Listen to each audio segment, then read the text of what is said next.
আসসালামু আলাইকুম সম্মানিত দর্শক, মাছ চাষের অভিজ্ঞতা শেয়ার করতে বরাবর মতো আজকে আমি আপনাদের সামনে নতুন একটি আকর্ষণীয় মাছের ভিডিও নিয়ে হাজির হয়ে গেলাম।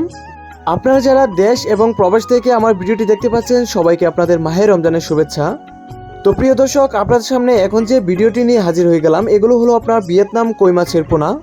তো ইনশাআল্লাহ আজকে আমি আপনাদের সামনে দুটি মাছ সম্পর্কিত আলোচনা করব, এমনকি আপনার দুটি মাছ কীভাবে চাষ করলে আপনারা লাভবান হবেন সেই সম্পর্কে আলোচনা করব ইনশাআল্লাহ।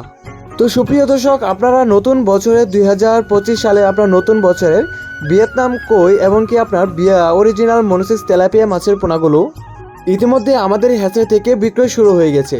তো আপনারা যারা অরিজিনাল ভিয়েতনাম কই এমনকি আপনার 100% মনোসিস তেলাপিয়া মাছের পোনা ক্রয় করবেন তারা শেষ পর্যন্ত ভিডিওটি দেখেন, কেননা আপনার এই ভিডিওর মধ্যে কিছু গুরুত্বপূর্ণ টপিক রয়েছে যা থেকে আপনারা খুব সহজেই মাছ চাষ সম্পর্কিত তথ্য পেতে পারেন, এমনকি আপনার ভালো জাতের পোনা কীভাবে ক্রয় করবেন সেই সম্পর্কে বিস্তারিত জানতে পারবেন। তো ভিয়েতনাম কই মাছের পোনাগুলো সাধারণত আপনার এককভাবে অথবা আপনার মিশ্রভাবে চাষ করা যায়। মিশ্রভাবে চাষের ক্ষেত্রে আপনার যেরকম আপনার দেশি শিং, দেশি মাগুর এগুলোর সাথে আপনি এই ভিয়েতনাম কই মাছের পোনাগুলো চাষ করতে পারেন।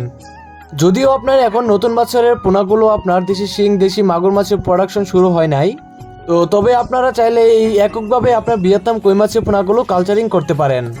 তো সুপ্রিয় দর্শক, আপনার ভিডিও স্ক্রিনে লক্ষ্য করুন, এগুলো হলো আপনার মনোসিস তেলাপিয়া মাছের পোনার সিস্টেম। আমরা কীভাবে মনোসিস তেলাপিয়া মাছের ডিমগুলো থেকে পোনা সংগ্রহ করি আপনার স্ক্রিনে দেখতেই পাচ্ছেন।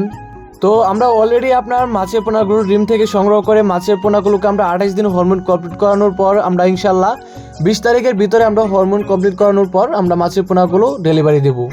আপনারা যারা মনোসিস তেলাপিয়া মাছের পোনা নিতে চাচ্ছেন তারা ইনশাল্লাহ 20 তারিখের পর যে কোনো জায়গায়, বাংলাদেশের যে কোনো জায়গা থেকে মাছের পোনাগুলো নিতে পারবেন।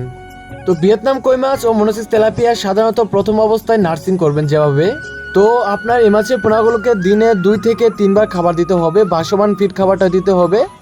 অনেকেই আপনার রয়েছে যারা আপনার পুকুরে নেমে গুলে তারপর দেয়, তো আপনারা চাইলে পুকুরের চারপাশে ঘুরে কাঁচার থেকে আপনার ছিটিয়ে সারা পুকুরে দিতে পারবেন। তো আর এই বিষয়ে একটা বিষয় লক্ষ্য রাখবেন, যদি আপনার ভিয়েতনাম কই মাছের পোনাগুলো খাবার কম হয়, যদি এরা খাবার বেশিরভাগ সংগ্রহ করতে না পারে তাহলে কিন্তু আপনার এই পোনাগুলো বড় হবে না, ছোটো থেকে যাবে।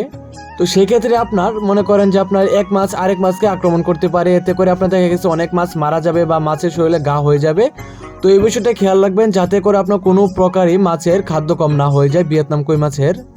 কেননা আপনার সাধারণত এই মাছের পোনাগুলো খুবই রাক্ষসী মাছ, কেননা আপনার বড়গুলো থাকলে ছোটোগুলোকে খেয়ে ফেলে, তো তাই আপনার সমানভাবে সাধারণত খাবারটা দিয়ে দিবেন। তো আপনারা যারা নার্সিং করবেন এই মাছের পোনাগুলো অবশ্যই ছোটো পুকুর হলে ভালো হয়। আর যারা মনোসিস তেলাপিয়া মাছের পোনাগুলো নার্সিং করবেন তারা যদি আপনার পুকুর নাও থাকে তবে আপনারা চাষ করবেন, ছোটো পুকুর না থাকলে আপনারা বিশেষ করে একটি হাঁপায় রেখে আপনারা এনে সাধারণত মনোসিস তেলাপিয়া মাছের পোনাগুলো নার্সিং করতে পারবেন।